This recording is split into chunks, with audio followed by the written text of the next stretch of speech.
disto. O texto diz que era de costume, o dia era sábado, e o ministro dará a Jesus o livro do profeta Isaías. O texto diz que Jesus encontra o lugar em que estava escrito. Se fosse hoje, Jesus abriria a Bíblia em Isaías 61. Jesus aponta para o texto e diz: o Espírito do Senhor está sobre mim, porque me ungiu.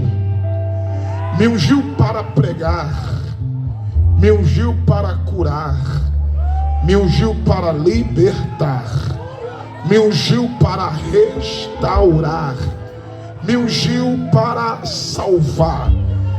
Jesus termina de declarar isto e todos estavam atentos olhando para ele, e Jesus diz: essa profecia se cumpre hoje. Jesus sela o livro.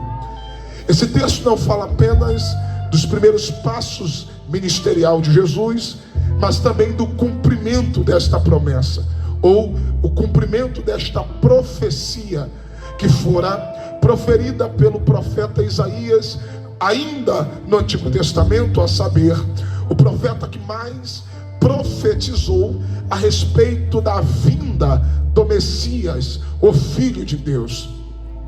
E para que nós possamos entender algumas verdades a respeito da unção que Jesus está afirmando que estava sobre ele, no capítulo 4, o versículo 18, é necessário o entendimento do texto e o seu contexto, para que eu e você, para que nós possamos mergulhar naquilo que o Espírito Santo tem para nós no encerramento dessa festa.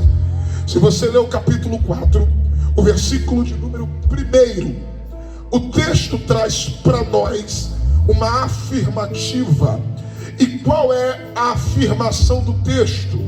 O texto diz que Jesus, cheio do Espírito Santo, voltou do Jordão e foi conduzido pelo Espírito ao deserto para ser tentado pelo diabo. Eu não sei quem vai pegar.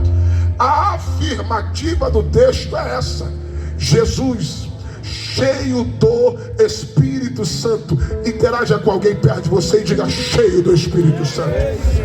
Diga para alguém, diga: cheio do Espírito Santo. E por que cheio do Espírito Santo? Porque o texto diz: voltou do Jordão. Pastor, e o que tem no Jordão? Que Jesus, quando volta de lá, volta cheio do Espírito Santo. De uma forma mais contextualizada, o que tem no Jordão não é nada mais, nada menos que a igreja do pastor João, chamado de João Batista.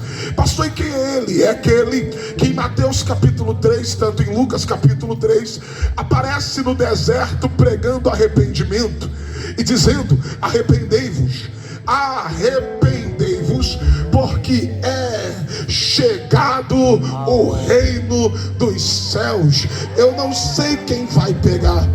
Lá na igreja de João, que ficava no Jordão, e eu gosto disso, porque João no Jordão, ele batizava para arrependimento de pecados. E ele diz: eu batizo com água, mas quem vem após mim, ele vos batizará com o Espírito Santo e com fogo. Alguém lá atrás levantou a mão para dar glória. A mensagem de João é uma mensagem de arrependimento. Pastor, e por que arrependimento? Eu vou liberar. Porque para ir para o céu, para entrar no céu, é necessário arrependei-vos. É necessário o arrependimento. Jesus confirma isso em Marcos capítulo 16, versículo 15. Jesus diz: ide por todo mundo, pregai o evangelho a toda criatura. Quem crer e for batizado será salvo. Olha o que Jesus está dizendo: quem crê mesmo e for batizado será salvo. Por que Jesus diz quem crê e for batizado? Porque o batismo é a evidência do arrependimento. Quem me ouve diz amém. Amém. O batismo é a evidência do arrependimento. É por isso que João lá no Jordão diz: eu batizo com água para arrependimento de pecados. E quem aqui já desceu as águas batismais, assim como eu, sabe que o batismo é um renascimento. O batismo é o sepultamento de uma velha criatura e o renascimento de uma nova vida em Cristo Jesus. Aleluia! E já que eu estou em praça pública, eu sei que existem muitas pessoas nesse momento ouvindo essa palavra. Pastor, e o que é o batismo? O que é o arrependimento? Arrependimento vem do grego metanoia. Metanoia significa converter. Metanoia significa mudança de direção. Metanoia significa mudança de caráter. Metanoia significa mudança de comportamento. Metanoia significa mudança de mente. Pastor, por quê? Porque quem se encontra com Cristo dificilmente permanece a mesma pessoa. Esse lugar vai tremer. Eu vou liberar para quem tem glória. Quem se encontra com Cristo dificilmente permanece com a mesma vida, permanece no mesmo pecado, permanece na mesma situação.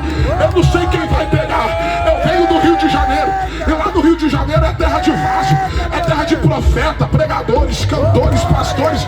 Os maiores estão lá no Rio de Janeiro. E por que, pastor? Porque a Bíblia diz: aonde abundou o pecado, superabundou a graça de Deus. Lá no Rio, ou tu é crente ou tu não é. Ou é. Por que, pastor? Porque lá tem de tudo e mais um pouco. Eu venho da comunidade, e na comunidade é normal você vê traficantes, você vê pessoas do crime, pessoas de uma vida paralela se submetendo a uma autoridade espiritual. Lá nós fazemos cruzadas igual essa aqui, e é normal o traficante abaixar fuzil, Jesus salvar, pessoas serem libertas. Pastor, por quê? Não é por causa do Renan, não é por causa do homem, é porque quem se encontra com Cristo, se cheirava, não cheira mais, se traficava, não trafica mais, se era viciado, a partir de Cristo não é mais, se era prostituto, não é mais, se tinha uma vida errada, a vida se endireita, porque Jesus é o único homem que dá jeito naquilo que não tinha jeito. Só quem foi encontrado por Cristo faz o barulho que o diabo não gosta. Metanoia, mudança de mente, mudança de direção. João diz: eu batizo com água, mas ele vem aí. Quem? Jesus.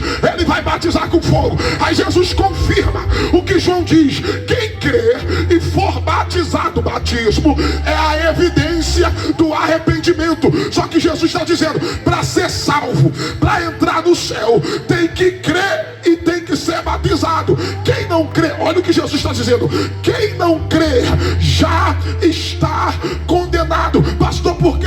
Vamos ao texto áureo da Bíblia. João 3,16 está escrito: porque Deus amou o mundo de uma tal maneira que deu seu Filho unigênito, para que todo aquele que nele crê não pereça, mas tenha vida eterna. Olhe para mim, prepara para dar glória.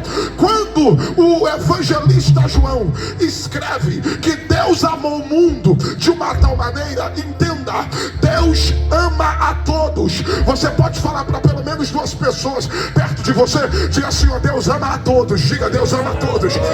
Mundo fala de totalidade. Eu vou repetir: mundo fala de totalidade. Deus não ama os evangélicos, Deus ama a todos. Deus não ama o assembleiano, Deus ama a todos. Deus não ama uma classe exclusiva, não. Deus ama a todos. Deus ama o pequeno e ao grande. Deus ama o magro, Deus ama o gordo. Deus ama o preto, Deus ama o branco. Deus ama o pobre, Deus ama o rico. Deus ama o homem, Deus ama a mulher. Deus ama o hétero, Deus ama o homossexual. Deus ama a todos. Pastor, Deus ama a todos? Deus ama a todos, porque para amar, Deus não faz exceção.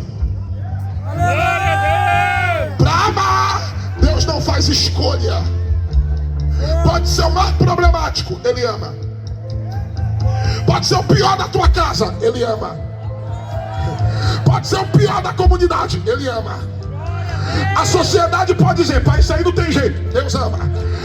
Ninguém pode amar, nem o pai, nem a mãe, mas Deus ama. Porque Deus ama a todos. Agora pega a palavra. Deus diz assim, porque Deus amou o mundo de tal maneira que deu seu filho. Ei, a maior oferta da história, quem deu não fui eu. Eu que eu sou ofertante liberal e dizimista fiel. Quem deu a maior oferta da história não foi o bispo Hortêncio. Quem deu a maior oferta da história foi Deus. Porque Deus chamou tanto que antes mesmo de você existir, Deus pegou seu próprio filho e deu pelo teu resgate. Deus pegou seu próprio filho e deu por mim e pela tua vida. Renan, por quê? Porque João disse, Ele é o Cordeiro que tira o pecado do mundo. Ei, enquanto João batizava para arrependimento, Jesus é o Cordeiro que tira o pecado do mundo. Lá vai, eu não tenho poder de tirar pecado de ninguém. Quem é o homem? Não tem pastor, não tem pregador, não tem missionária, não tem homem nenhum. Para com essa religiosidade, achando que o homem tem poder para tirar pecado de alguém. Quem tira pecado do homem é o Cordeiro. Quem tira o pecado do homem é Jesus. Quem tira o pecado do homem é Jesus de Nazaré.